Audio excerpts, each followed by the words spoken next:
twongeye kubasuhuza mwese mu izina ry'umwami wacu Yesu Kristo.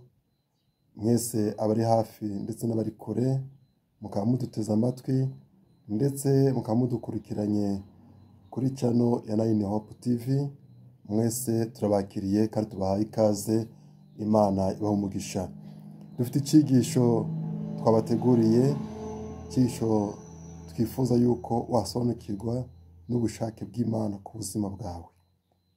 Muri iyi nyigisho tuzagera twifashisha igitabo cya mwene data Jimmy Harper, ni umunyamerika, yanditse igitabo kivuga ngo Understand God's Will for My Life.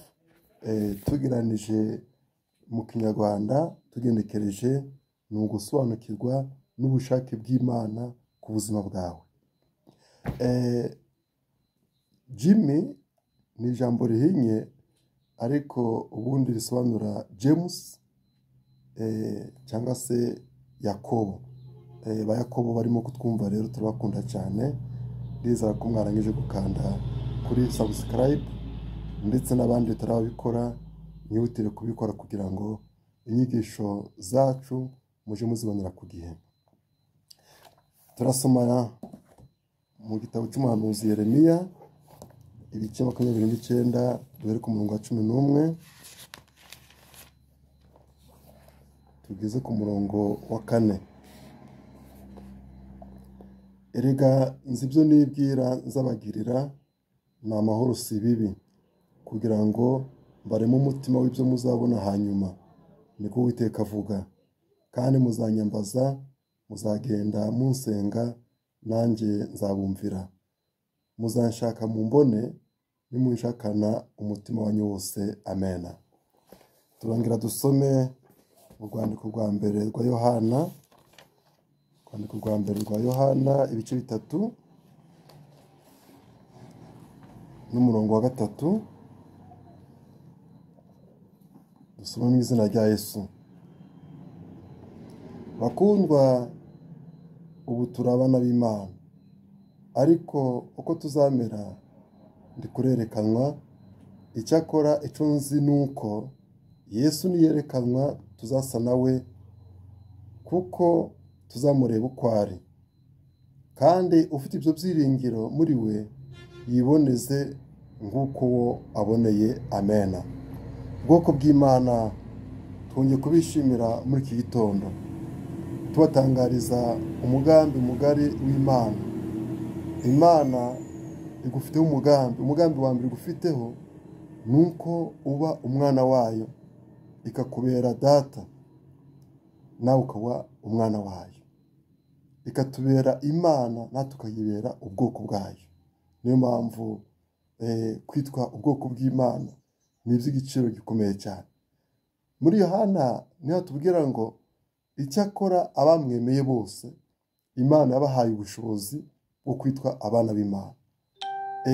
Turakwiriye rero ko twizera umwana w'Imana ari we Yesu Kristo, wemeye kwambara akamero k'umwana w'umuntu, akemera guca bugufi, akemera kubabazwa, akemera gukubitirwa ibyaha byacu ndetse akabibambirwa ku musaraba. Iyo wamwemeye ndetse ukanamwizera, ukamwakira mu mutima wawe ko ari umwami n'umukiza, umugambi w'Imana utangira mu buzima bwawe. Ibyo Imana rero igufitiye cyangwa iguhishiye, twabibonye muri Yeremiya. Ejo hazaza hawe hazaba heza, ubuzima bwawe bw'ejo hazaza buzatangira guhinduka bwiza.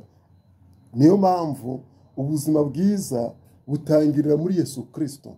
Niba ushaka kwinjira mu buzima bwiza, tangirira muri Yesu Kristo, maze umwakire, maze akubera umwami n'umukiza. Buri gihe, haba ku manywa haba nijoro, wumve ko Yesu ari mu mutima wawe. Mu rwandiko tumaze gusoma rwa Yohana niho atubwira ngo bakundwa, ubu turabana b'Imana, ariko uko tuzamera ntabwo kurahishurwa. Ariko Yohana arabihamya cyane ngo ariko icyo nzi ni kimwe, nuko Yesu Kristo nahishurwa tuzasa nawe. Mwene data, ndagira ngo nguhereze ijambo ry'ibyiringiro muri iki gitondo, ngubwira ngo uzasa na Yesu Yesu nahishurwa igihe azaba aje gutwara itorero amaze kukwiyereka, umaze kumubona uzasa nawe. Imana iguhereze umugisha kandi Imana ikwishimire. Muri iki gitabo rero cyangwa data Jimmy Haripa tuzagenda dusoma twifashisha kugira ngo dusobanukirwe n'umugambi w'Imana. Hari ibibazo waba warigeze kwibaza ariko ukaba utarabibonera igisubizo. Ukibaza ati ese nshobora kumenya Imana? Ni gute naremwe mu ishusho y'Imana? Ukibaza ngo isi yacu yuzuyemo umubabaro n'ubukene. Ese ni Imana ibitera?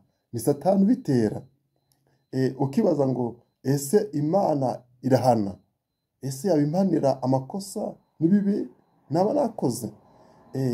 Ukongera ukibaza ngo mu by'ukuri Yesu ninde? Hari ahantu turamenya Yesu ninde. Ariko muri iki gitabo uzamenya neza Yesu uwo ari we.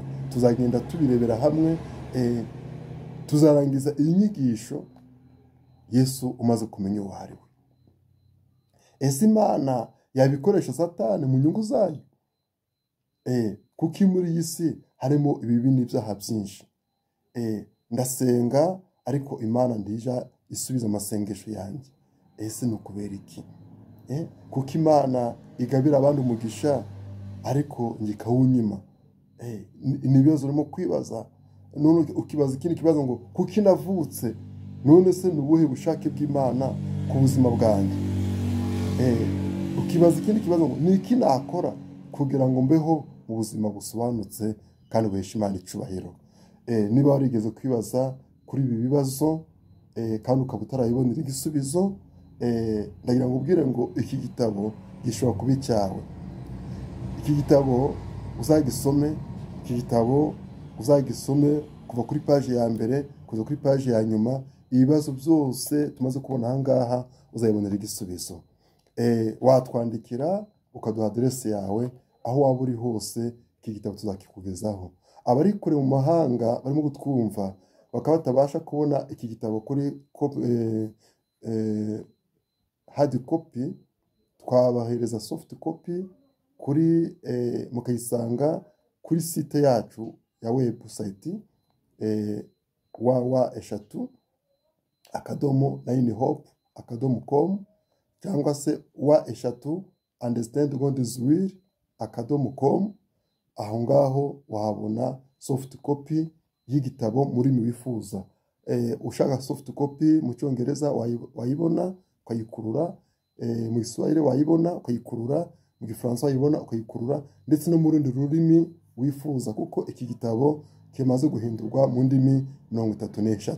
Imana rero ibamugisha kandi Imana ikomeze kubishimira. Imana ibamenyeshe umugambi wayo ku buzima bwanyu. Mu izina rya Yesu, amen.